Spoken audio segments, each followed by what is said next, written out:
Amém? Amados, vamos ler aqui o Salmo 137, que fala sobre o lamento de Israel. Quando esse povo foi levado cativo para a Babilônia.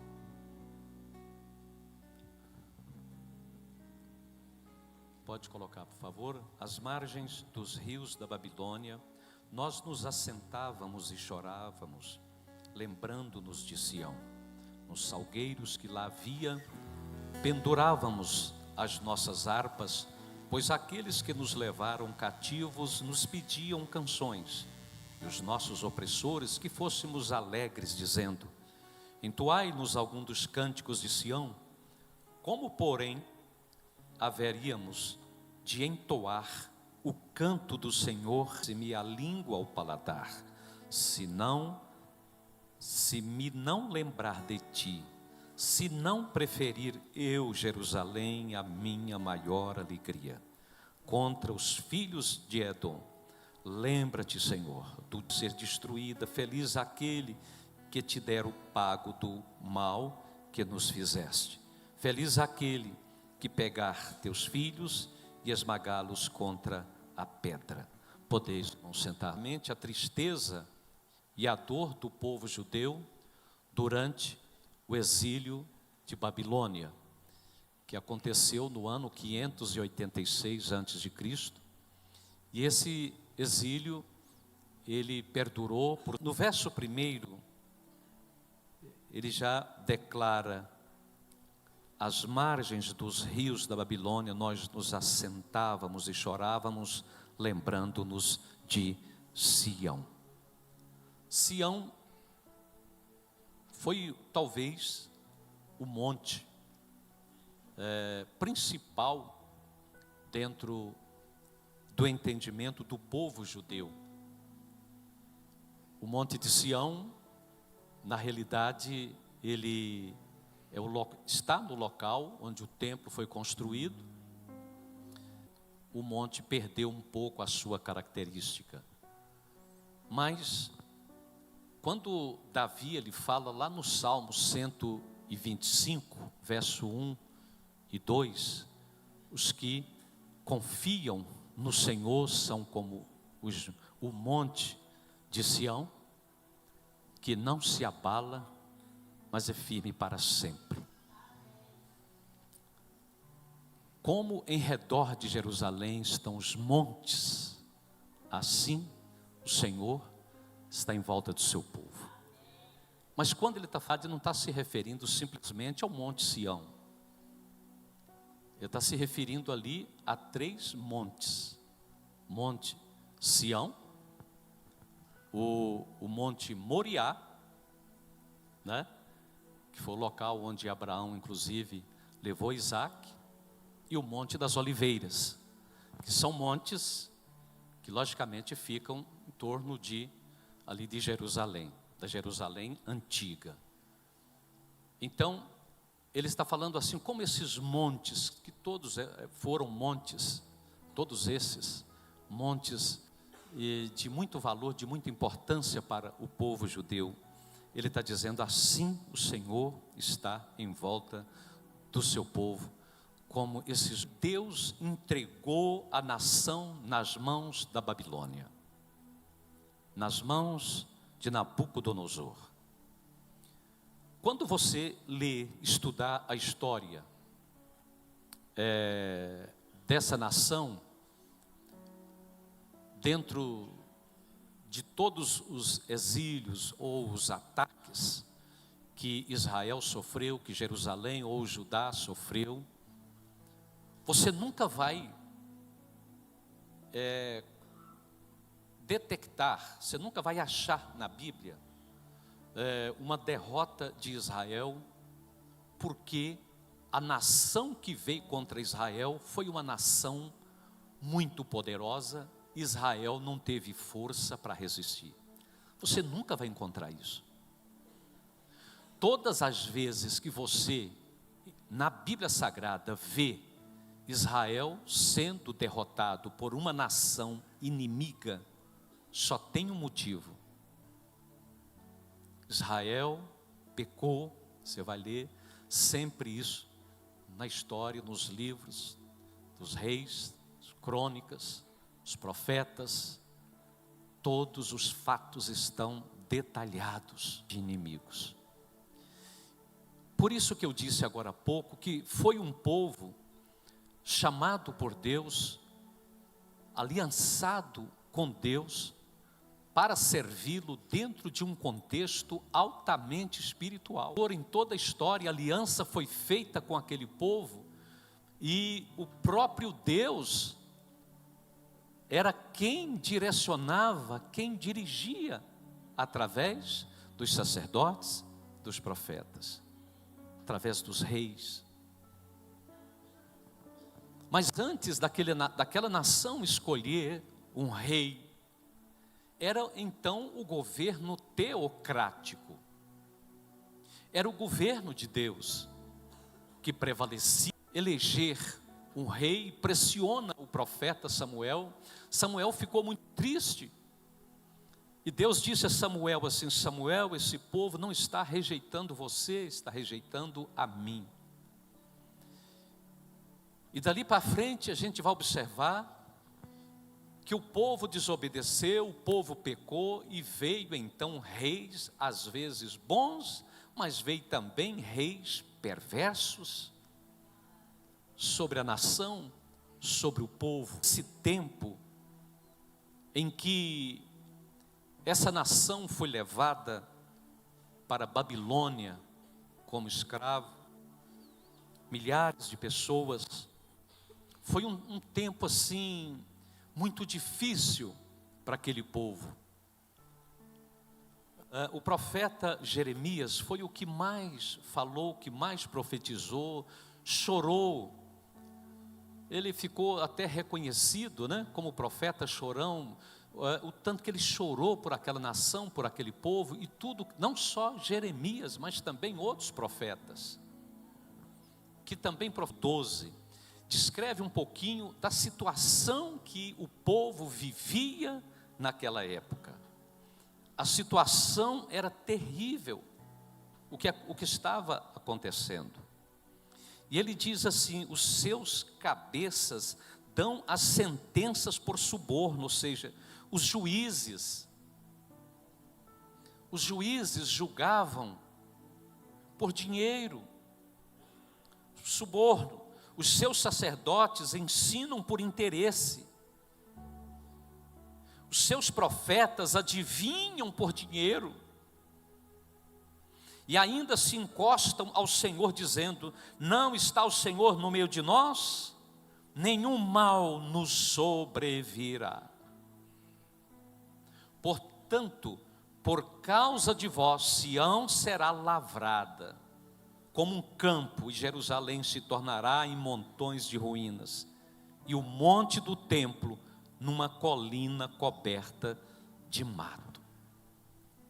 Amados, o templo havia sido construído por Salomão, talvez um pouco mais de 300 anos antes. Era uma das maravilhas do mundo, e era a grande riqueza do povo judeu, era o templo de Salomão. E você vai observar em algumas passagens da Bíblia que aquele povo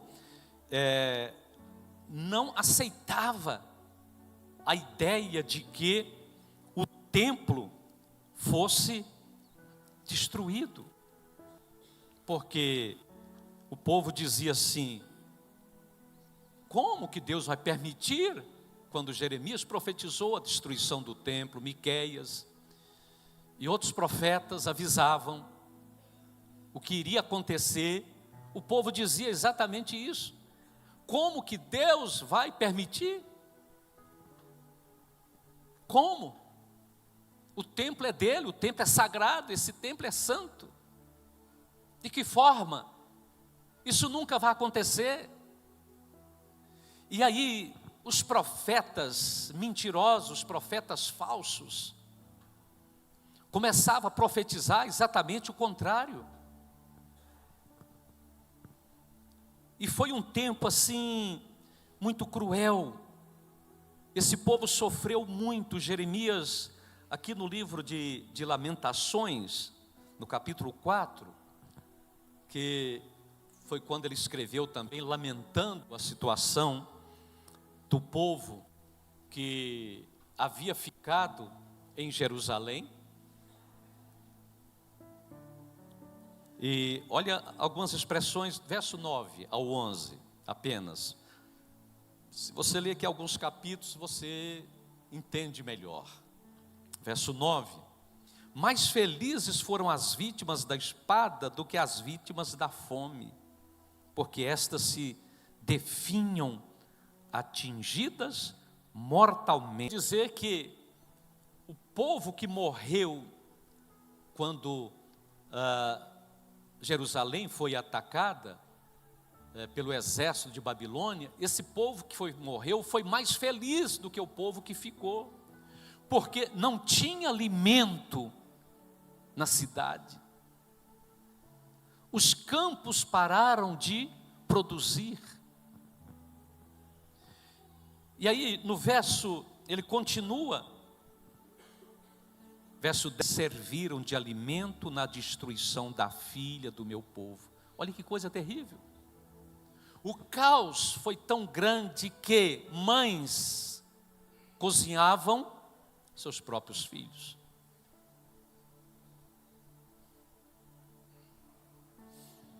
A situação daquela nação, daquele povo, dos que ficaram, foi caótica.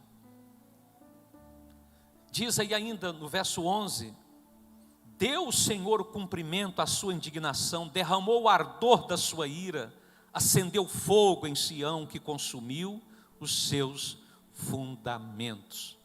Continua falando esse capítulo, mulheres estupradas, os idosos desonrados, espancados, maltratados, de maneira que ele descreve a situação do povo, dizendo que felizes foram aqueles que morreram no confronto, na invasão do exército de Babilônia. Tamanho o sofrimento. O que é que um escravo tem? Quais os direitos de um escravo? Nenhum. O escravo, ele não pode viver e expressar sua própria liberdade. Antigamente o escravo, ele ficava à disposição para fazer qualquer serviço que fosse solicitado pelo seu senhor. Então, se chegasse um visitante, um viajante de madrugada, chamava o escravo para lavar os pés, chamava o escravo para preparar alguma comida. Então, o escravo não tinha direito à sua opinião própria. E esse povo, amados, perdeu o templo, conforme Miqueias havia profetizado, conforme Jeremias havia profetizado. Aquele povo perdeu família. Quantos que foram levados ficavam para trás? Quantas perderam família, perderam o templo, perderam a intimidade com Deus? Por quê? Condicionada ao templo. Jesus não havia vindo ainda. O lugar de cultuar, o lugar de celebrar ao Senhor era o templo. Isso quer dizer que perderam então a comunhão, a intimidade com o Senhor, perderam a casa do Senhor, perderam suas casas, perderam suas lavouras, perderam tudo, perderam a dignidade, perderam a honra, tudo aquele povo perdeu, tudo. E agora tiveram que caminhar de Israel até Babilônia, onde é o Iraque, cerca de 1.000 quilômetros, a pé. Foram levados para, sabe, irmãos, no verso 3, voltando aqui, eu vou ler aqui novamente, voltando ao verso aqui, capítulo 137, né? Verso 3, eles falam assim: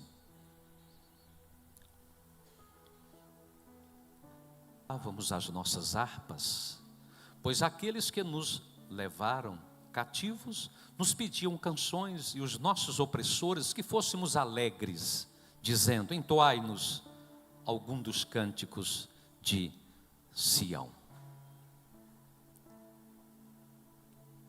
Eles aqui estão dizendo que os opressores, os mesmos que os levaram cativos para a Babilônia, agora diziam para eles: vamos nos alegrar, se alegrem conosco, cante um dos cânticos de Sião, algumas canções lá de Sião.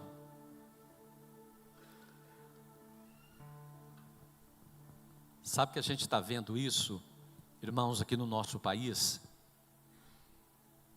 É muito triste a gente ver cantores renomados, cantores crentes, agora fazendo abertura de festa de carnaval, fazendo abertura de festa junina. Não está fazendo abertura, é o primeiro dia. Pelo amor de Deus, que dia que a igreja de Jesus precisou se associar ao mundo para poder se projetar? São pessoas que querem ter milhões aí de visualizações, de seguidores em suas redes sociais, que age dessa forma, né?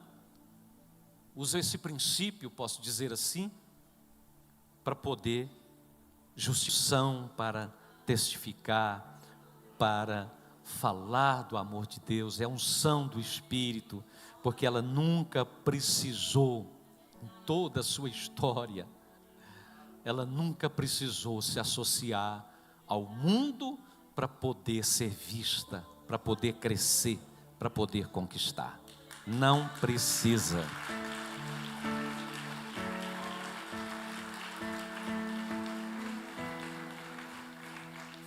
E aí, ele do verso 4 até o verso 6, olha o que eles dizem: como, porém, haveríamos de entoar o canto do Senhor em terra estranha?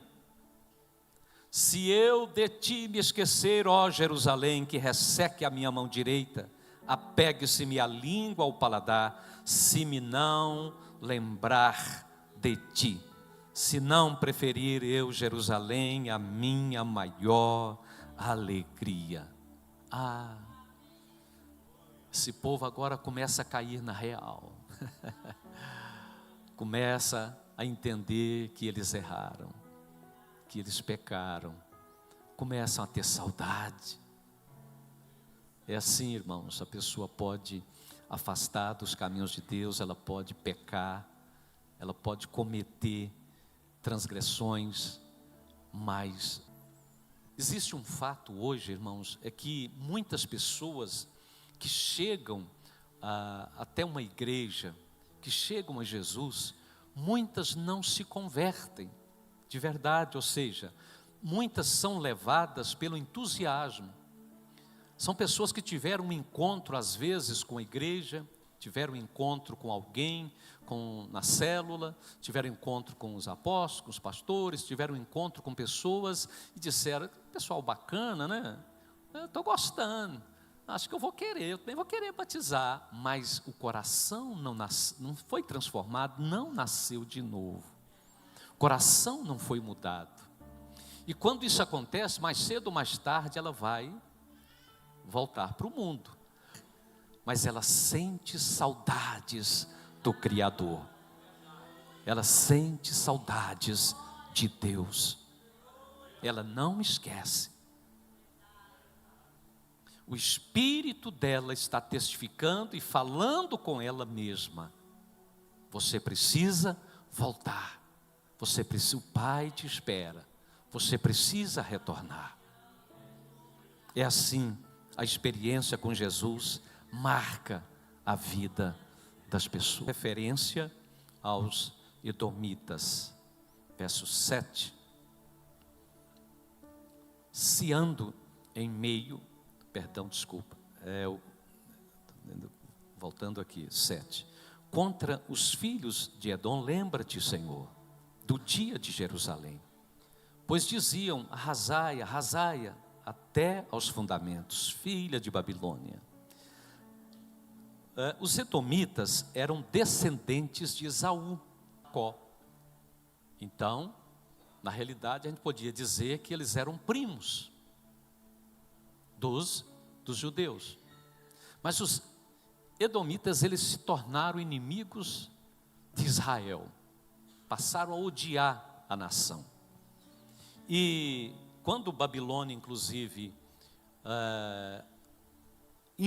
invadiu Israel, os edomitas aproveitaram e se posicionaram também, perseguindo os israelitas.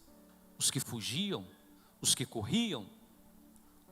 Alguns edomitas pegavam esses judeus, matavam ou levavam, entregavam para os soldados, né? O exército da Babilônia. Iam eliminar, que deveriam destruir toda a estrutura ali do templo. E tudo que aquele povo possuía, eles defendiam que tinham que ser exterminados. Sabe, irmãos, nós sabemos que, quando eu disse aqui, irmãos, que Deus tem o controle de todas as coisas, Deus está no comando de tudo.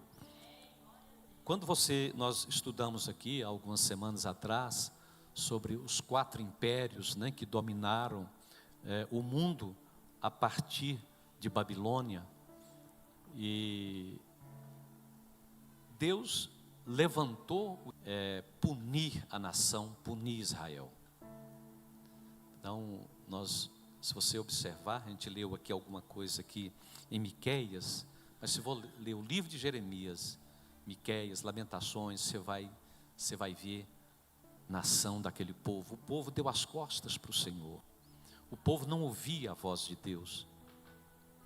O povo não aceitava o que Deus, consequentemente, estava dizendo, o que Deus estava falando. E por mais que tentavam, de certa forma, convencer o povo, eles não aceitavam.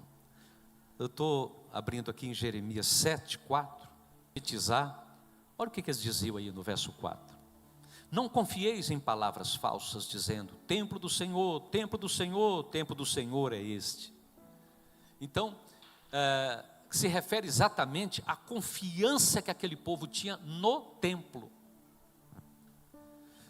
Jeremias tenta mostrar para aquele povo que o templo não era a salvação da nação, mas sim o Senhor, que precisava haver arrependimento.